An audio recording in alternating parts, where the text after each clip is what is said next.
So tonight I will read from Press. It's a novel in progress for a teenage audience, young adult audience. I'm going to read you a small part initially, and then I'm going to read you a medium part. And often when people who know me realize that I'm writing a basketball book, they say, well, surely you're writing about yourself. And I say, well, you know, not really, because the thing is, Frankie is a much better basketball player than I ever was. And one of my former coaches is here tonight, and she can attest to that. But it's been a real pleasure to explore basketball through this particular character.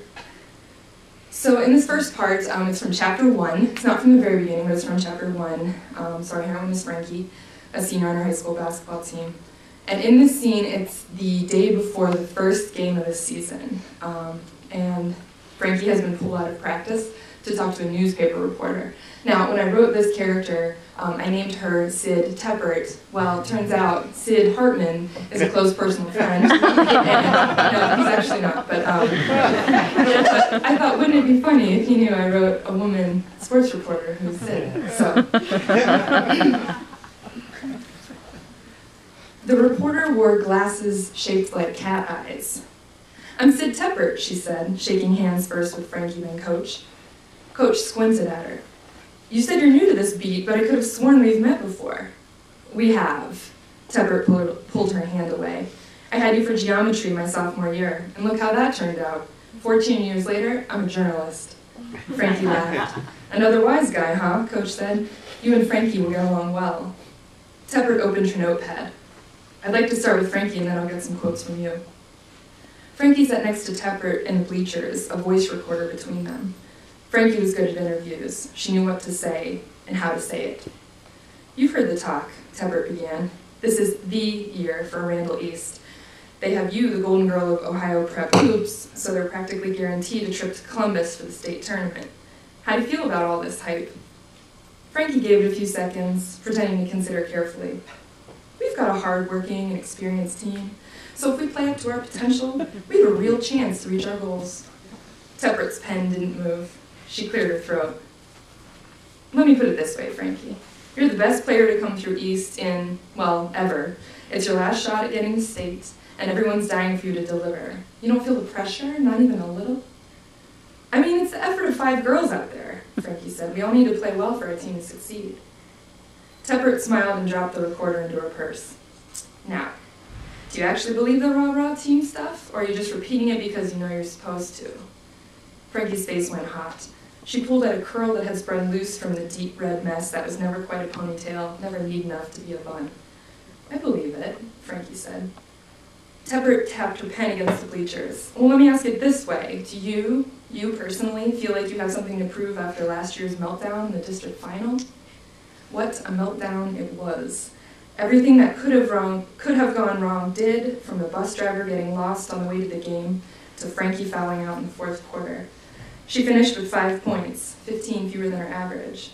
When she got home after the game, she made a stack of 372 squares of paper, one for each day until the next state tournament, and nailed it above her dresser. She tore off a square each morning.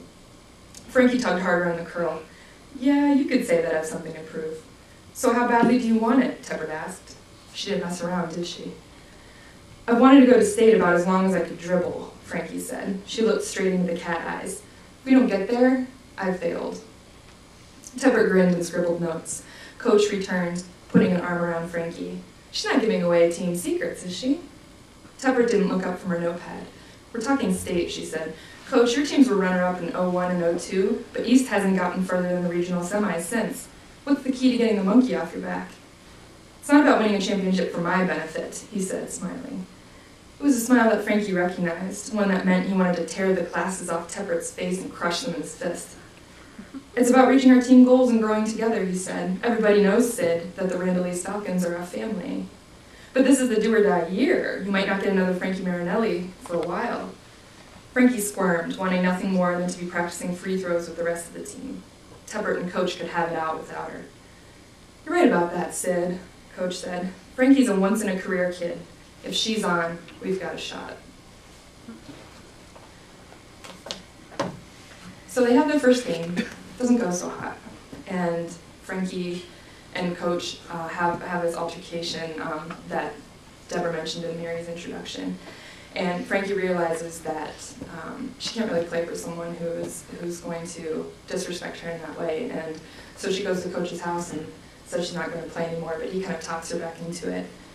But she can't really live with that decision, and so where this scene picks up, she's come to the gym to tell Coach once and for all that she's done. You'll hear the names of some of Frankie's teammates in this scene, and it's worth knowing, too, that Frankie's mother abruptly left their family during Frankie's sophomore year of high school, and she hasn't been in Frankie's life much since.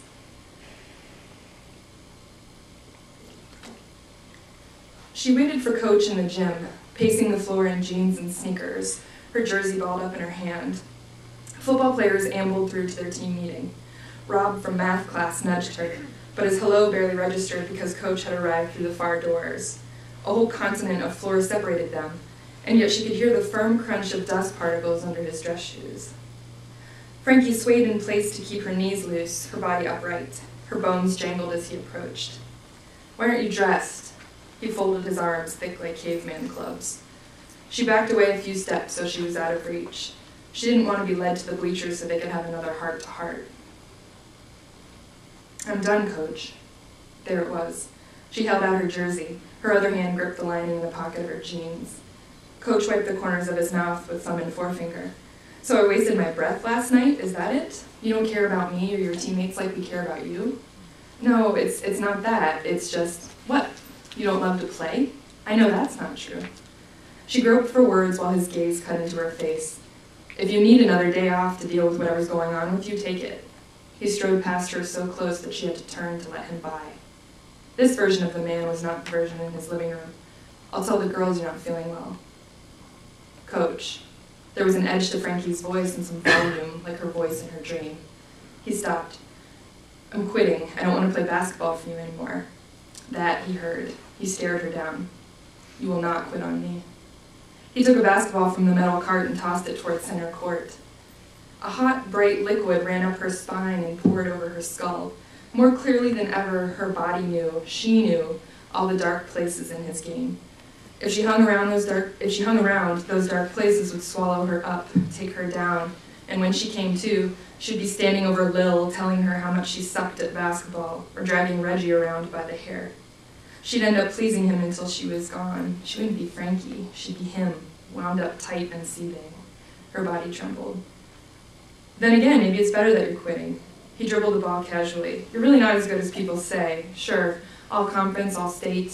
You have some decent offers, but what have you really accomplished? For your team, I mean." He meant districts. He let a short jumper fly. The ball fell through the net, barely disturbing the laces.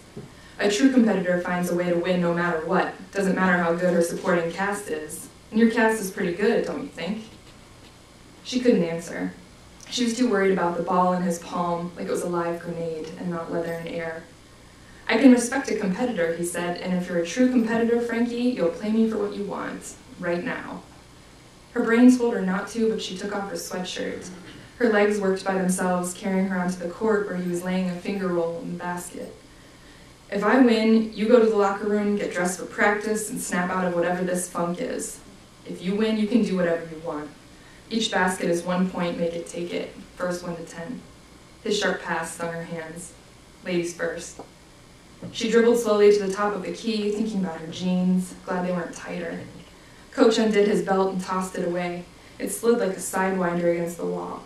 He was going to play her in dress pants and polo, his usual uniform. He let her have the first few points, a drive to the left side, a jump shot at the foul line, and a longer one from the right corner. And then he started to play. He swatted Frankie's layup and then made a long jumper. Erin emerged from the locker room. She sat in the bleachers, tying her shoes, watching.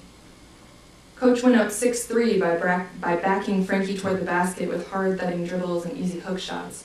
He had about 4 inches on her, but twice as much muscle. He pulled up for a short shot but missed it, and Frankie grabbed the rebound. Coach let Frankie make a few strong moves to the basket, and they were tied.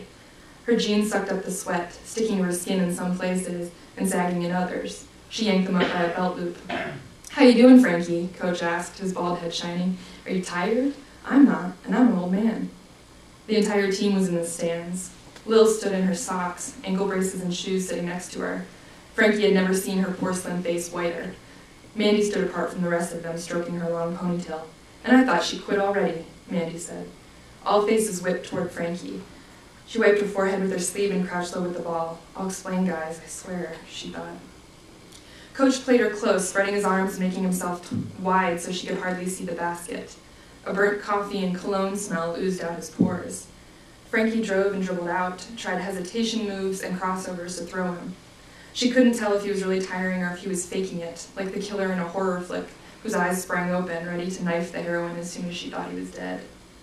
She went up by 2, and then he answered with a couple of long threes, though in this game they meant as much as layups. Coach was breathing hard, but he was smiling. "Best game around," he said. He held the ball against his hip for a moment. Frankie was grateful for a pause. She sucked air as subtly as she could, rolling her pants above her knees. He checked the ball to her, then shot right away, a perfect arc from his hand to the basket. 9-8, he said, game point. When she retrieved his made shot, she noticed that the few football players had grown into a crowd. They jostled each other for a better view. She got back into position, moving like she was trudging through waist-high floodwater. "If I make this, I win and you stay," Coach said, ball poised in his shooting hand. She wasn't dumb. He wasn't going to shoot it. He was going to fake like he was and blow by her. They called it breaking your girl's ankles, making your defender commit to one side so hard that you stumbled when she went the other. It wasn't her ankles he wanted to break. Frankie was ready when he swooped the ball into the floor and dribbled hard to the right. He got half a step past her, but she tapped the ball from behind and grabbed it. She took it past the foul line and fired a perfect jumper before he had time to recover. "Good one, Frankie. Now, if only you would play hard like that for a whole game." He put his arm around her, his damp armpit against her shoulder. "I think we can stop now," he said. "Go get dressed." No. It was perhaps the first time she said the word to him outright like that, fresh and unqualified. As her last act of basketball, she wanted to beat him, pay him back for his game and how much energy he stole from her to play it. He dropped his arm. "So you want to quit that badly," he said, an inch from her ear. "Yes." Such cool, short words. They felt brand new. "Okay." He sucked air through his nostrils. "Listen up, everybody," he roared. "Frankie wants to quit. She says she's too good to be on this team." A buzz went up from the football players. Her teammates were silent. "It's not true," Frankie said, her voice sticking. "Do you really want to let these girls down?" Coach gestured at the faces that were all turned to her now. She couldn't look at Aaron or Reggie, Tara or Lil. Instead, she rolled her eyes up toward the rafters, corralling the tears in the bowl of her bottom lids. The championship banners rippled in the air conditioning. They waved so peacefully that it was hard to believe that they had been such a menace to her for 4 years, a constant pebble in her high tops. "Or is this about something else?" Coach's voice carried across the gym. "Is this your rebel phase? Or is it issues with your mommy?" A tidal wave smacked into Frankie's brain. She could barely see, but she grabbed the ball. 9-all, game point. There was so much perfect about the moves she made. The way she dribbled right on her toes but crouched low. Her right hand cooperated with her desires so well. It scooped the ball and pushed it behind her back where her left hand was waiting, a flawless connection, and what's more, a brilliant angle as her next step cut him off, and she was on a crisp line to the basket, just like that, completely free. When her knees squeaked against the floor and the ball left her fingers, it took her a beat to realize that he tripped her. Smoothly, just like that. From her belly, she watched Coach release a long, beautiful three, letting his hand hang in the air. The ball dropped through, coming down just a reach away from her face. "That's game," he said. She rolled onto her back, the white rafters like an avalanche that would bury her if she could just lie there for one more second. He stood over her, blocking the light. "Get up." A drop of his sweat landed on her neck. "I said get up." She did get up, crawling onto hands and knees and then hopping to a squat. She straightened up, her knees cracking in the silence. She dusted off her kneecaps, raw from her fall, the only part of her body that she could feel. She picked up her jersey from the bleachers and handed it to Mandy. Then she walked, away from him and them. She went not toward the locker room, but through the crowd of football players, her eyes up and fixed on the door that would get her outside, where she could be alone and throw up.